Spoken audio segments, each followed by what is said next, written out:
باطن ایک علم ہے جس کو عطا ہو جائے وہ اسے باطن نہیں کہتا بلکہ ظاہر ہی کہتا ہے۔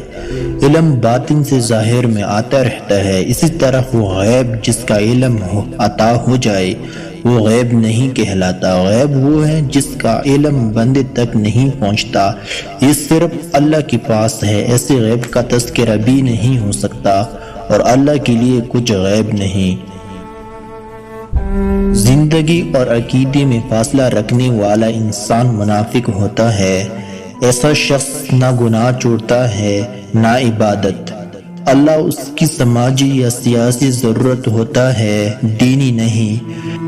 ایسے آدمی کے لیے مایوسی اور کرب مسلسل کا عذاب ہے۔ غیر یقینی حالات پر تقریریں کرنے والے کتنے یقین سے اپنی مکانوں کی تعمیر میں مصروف ہے۔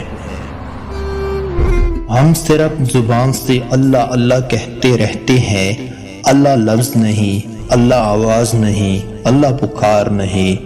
اللہ تو ذات ہے مقدس، دل کا تعلق ہے زبان کا نہیں۔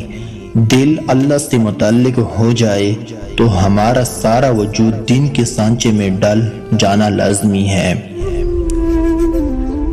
میاں بیوی کو باغ و بہار کی طرح رہنا چاہیے، وہ باغ ہی کیا جو بہار سے بیگانہ ہو، اور وہ بہار ہی کیا جو باغ سے نہ گزرے۔ یہ اس کے دم سے، وہ اس کی وجہ سے۔